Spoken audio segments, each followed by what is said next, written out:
ನಮಸ್ಕಾರ ಸ್ನೇಹಿತರೆ, ಮತ್ತೊಮ್ಮೆ ನನ್ನ ಚಾನಲ್ಗೆ ಪ್ರೀತಿಯ ಸ್ವಾಗತ. Welcome back to my channel. ಈ ಒಂದು ವಿಡಿಯೋದಲ್ಲಿ ಕನ್ನಡ ಸಂಧಿಗಳ ಬಗ್ಗೆ ತಿಳಿಸ್ಕೊಡ್ತಾ ಇದ್ದೀನಿ. ಕನ್ನಡ ಸಂಧಿಗಳಲ್ಲಿ ನಾವು 3 ವಿಧಗಳನ್ನು ಕಾಣ್ತೀವಿ. ಮೊದಲನೇದು ಲೋಪ ಸಂಧಿ, ಎರಡನೇದು ಆಗಮ ಸಂಧಿ, ಮೂರನೇದು ಆದೇಶ ಸಂಧಿ. ಎಷ್ಟು ವಿಧಗಳನ್ನು ನೋಡ್ತೀವಿ ಕನ್ನಡ ಸಂಧಿಗಳಲ್ಲಿ? 3 ವಿಧಗಳು. ಒಂದನೇದು ಲೋಪ ಸಂಧಿ, ಎರಡನೇದು ಆಗಮ ಸಂಧಿ, ಮೂರನೇದು ಲೋಪ ಸಂಧಿ. ಲೋಪ ಸಂಧಿಗೆ ಉದಾಹರಣೆಗಳನ್ನು ನೋಡಿ. ನಾನು ಪ್ಲಸ್ ಅರಿಯನೆ, ನಾನರಿಯನೆ. ನಾನರಿಯನೆ ಎನ್ನುವಂತಹ ಪದವನ್ನು ಬಿಡಿಸಿ ಬರೆದಾಗ ನಾನು ಪ್ಲಸ್ ಅರಿಯನೆ ಎಂದಾಗುತ್ತೆ. ಈ ಪದ ಬಿಡಿಸಿದಾಗ ನಾನು ಎನ್ನುವಂತಹ ಸ್ವರಾಕ್ಷರದ ಮುಂದೆ ಆ ಎನ್ನುವಂತಹ ಸ್ವರಾಕ್ಷರ ಲೋಪ ಆಗುತ್ತೆ. ಆ ಕಾರಣಕ್ಕೆ ಈ ಒಂದು ಪದವನ್ನು ಇಲ್ಲಿ ಉ ಅಕ್ಷರದ ಮುಂದೆ ಆ ಅಕ್ಷರ ಲೋಪ ಆಗೋದನ್ನ ನಾವು ಕಾಣಬಹುದು. ಈ 2 ಸ್ವರಗಳು ಬರುವುದರಿಂದ ನಾವು ಇದನ್ನ ಲೋಪ ಸಂಧಿ ಎಂಬುದಾಗಿ ಗುರುತು ಮಾಡ್ತೀವಿ. ಇಲ್ಲಿ ನೋಡಿ, ಹಣ್ಣು ಪ್ಲಸ್ ಆಗು. ಇಲ್ಲಿ ಉ ಸ್ವರದ ಮುಂದೆ ಆ ಸ್ವರ ಲೋಪ ಆಗುತ್ತೆ. ಆ ಪದವನ್ನು ಜೋಡಿಸಿದಾಗ ಹಣ್ಣಾಗು ಎನ್ನೋ ಪದ ಆಗುತ್ತೆ. ಎರಡೂ ಕೂಡ ಸ್ವರಾಕ್ಷರಗಳು ಲೋಪ ಆಗೋದ್ರಿಂದ ಇದನ್ನ ಲೋಪ ಸಂಧಿ ಅಂತ ಗುರುತು ಮಾಡ್ತೀವಿ.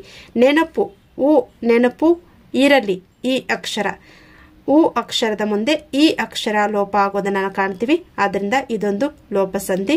ಪದವನ್ನು ಕೂಡಿಸಿ ಬರೆದಾಗ ನೆನಪು ಪ್ಲಸ್ ಇರಲಿ, ನೆನಪಿರಲಿ. 1 ಪ್ಲಸ್ 1 ಒಂದೊಂದು. ಪದವನ್ನು ಜೋಡಿಸಿ ಬರೆದಾಗ ಒಂದೊಂದು. ಒಂದು ಉ ಸ್ವರದ ಮುಂದೆ ಓ ಸ್ವರ ಲೋಪ ಆಗುತ್ತೆ. ಆದ್ದರಿಂದ ಇದನ್ನ ಲೋಪ ಸಂಧಿ ಅಂತ ಗುರುತು ಮಾಡ್ತೀವಿ.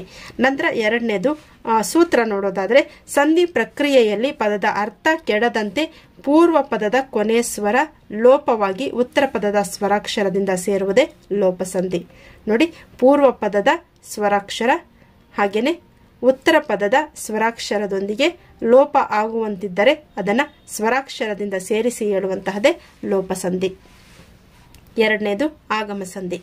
ಆಗಮ ಸಂಧಿ ಅಂದ್ರೆ ಸಂಧಿ ಪ್ರಕ್ರಿಯೆಯಲ್ಲಿ ಪದದ ಅರ್ಥ ಕೆಡದಂತೆ ನಡುವೆ ಯಾ ಕಾರ ಅಥವಾ ವಾಕಾರ ಬಂದು ಸೇರುವುದನ್ನ ನಾವು ಆಗಮ ಸಂಧಿ ಅಂತ ಗುರುತು ಮಾಡ್ತೀವಿ. ನೋಡಿ, ಸಂಧಿ ಪ್ರಕ್ರಿಯೆಯಲ್ಲಿ ಸಂಧಿಯನ್ನು ಬಿಡಿಸುವಾಗ ಪದದ ಅರ್ಥ ಕೆಡದಂತೆ ನಾವೇನ್ ಮಾಡ್ತೀವಿ? ಯಾಕಾರ ಅಥವಾ ವಾಕಾರ ಬಂದು ಸೇರುವುದಕ್ಕೆ ನಾವು ಆಗಮ ಸಂಧಿ ಅಂತ ಗುರುತು ಮಾಡ್ತೀವಿ. ಉದಾಹರಣೆ ನೋಡಿ, ಸೇವೆ ಪ್ಲಸ್ ಇಂದ, ಸೇವೆಯಿಂದ. ಇಲ್ಲಿ ಎ ಸ್ವರಾಕ್ಷರದ ಮುಂದೆ ಈ ಸ್ವರಾಕ್ಷರ ಬಂದಿದೆ. ಈ 2 ಅಕ್ಷರ ಪದಗಳು ಅರ್ಥ ಕೆಡುವಂತಿದ್ದಲ್ಲಿ ಅಂದ್ರೆ ಸಂಧಿ ಪ್ರಕ್ರಿಯೆಯಲ್ಲಿ ಪದದ ಅರ್ಥ ಕೆಡದಂತೆ ನಾವು ಏನ್ ಮಾಡ್ತೀವಿ? ಯಾ ಅಥವಾ ವಾ ಸೇರಿಸಿ ಪದವನ್ನ ಮಾಡ್ತೀವಿ. ಇಲ್ಲಿ ನೋಡೋದಾದ್ರೆ ಸೇವೆಯಿಂದ ಹೀಗೆ ನಾವು ಹೇಳೋದಿಲ್ಲ, ಯ ಅಕ್ಷರವನ್ನ ಸೇರಿಸಿ ಸೇವೆಯಿಂದ ಅಂತ ಹೇಳ್ತೀವಿ. ಹಾಗೇನೆ ಮೇ ಪ್ಲಸ್ ಈಸು. ಇಲ್ಲಿ ಮೇ ಪ್ಲಸ್ ಈಸು ಅರ್ಥ ಕೆಡುವಂತಿರುವಂತಹ ಸಂದರ್ಭದಲ್ಲಿ ಯ ಅಕ್ಷರ ಸೇರಿಸಿ ಮೇಯಿಸು ಅನ್ನುವಂಥ ಪದವನ್ನ ಹೇಳ್ತೀವಿ. ಅದೇ ರೀತಿ ಮರ ಪ್ಲಸ್ ಅನ್ನು, ಈ ಒಂದು ಪದವನ್ನ ಮರ ಅನ್ನು ಅಂತ ಹೇಳುವಾಗ ನಾವೇನಾಗ್ತೀವಿ? ಅರ್ಥ ಕೆಡುವಂತಹ ಸಂದರ್ಭದಲ್ಲಿ ಮರವನ್ನು ವಾ ಸೇರಿಸಿ ಮರವನ್ನು ಅಂತ ಹೇಳ್ತೀವಿ. ಶಿಕ್ಷಣ ಪ್ಲಸ್ ಅನ್ನು, ಇಲ್ಲಿ ವಾ ಸೇರಿಸಿ ಶಿಕ್ಷಣವನ್ನು ಅಂತೀವಿ. ಆದ್ದರಿಂದ ಇದನ್ನ ಆಗಮ ಸಂಧಿ ಅಂತ ಗುರುತು ಮಾಡ್ತೀವಿ. ನಂತರ ಆದೇಶ ಸಂಧಿ. ಆದೇಶ ಸಂಧಿ ಅಂದ್ರೆ ಸಂಧಿ ಪ್ರಕ್ರಿಯೆಯಲ್ಲಿ ಪದದ ಅರ್ಥ ಕೆಡದಂತೆ ಉತ್ತರ ಪದದಲ್ಲಿಯ ವ್ಯಂಜನಾಕ್ಷರಗಳಿಗೆ ಬದಲಾಗಿ ಅಂದ್ರೆ ಕಾತಾ ಪಾಗಳಿಗೆ ಬದಲಾಗಿ ವ್ಯಂಜನಾಕ್ಷರಗಳಾದಂತಹ ಗಾದಾ ಬಾಗಳು ಬರುವುದನ್ನ ನಾವು ಆದೇಶ ಸಂಧಿ ಅಂತ ಕರಿತೀವಿ. ಉದಾಹರಣೆಗೆ ನೋಡಿ, ಹಳೆ ಪ್ಲಸ್ ಹಳೆಗನ್ನಡ ಪದ ಬಿಡಿಸಿ ಬರೆದಾಗ ಹಳ ಪ್ಲಸ್ ಕನ್ನಡ ಅಂತ ಆಗುತ್ತೆ.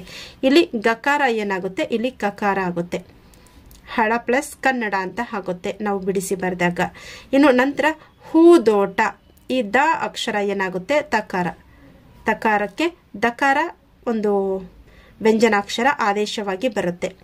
ನಂತರ ಕಣ್ ಪ್ಲಸ್ ಪನಿ, ಇಲ್ಲಿ ಕಂಬನಿ. ಈ ಒಂದು ಬ ಅಕ್ಷರಕ್ಕೆ ಪ ಅಕ್ಷರ ಆದೇಶವಾಗಿ ಬರುತ್ತೆ. ವ್ಯಂಜನಾಕ್ಷರಗಳು ಆದೇಶವಾಗಿ ಬರುವುದನ್ನ ನಾವು ಆದೇಶ ಸಂಧಿ ಅಂತ ನೋಡ್ತೀವಿ. ನೋಡಿ, ಇಲ್ಲಿ ಹಳೆಗನ್ನಡ ಗಕಾರಕ್ಕೆ ಕಕಾರ ಬದಲಾಗಿದೆ, ಆದೇಶವಾಗಿ ಬಂದಿದೆ. ಹೂದೋಟದಲ್ಲಿ ದ ಅಕ್ಷರಕ್ಕೆ ತ ಅಕ್ಷರ ಆದೇಶವಾಗಿ ಬಂದಿದೆ.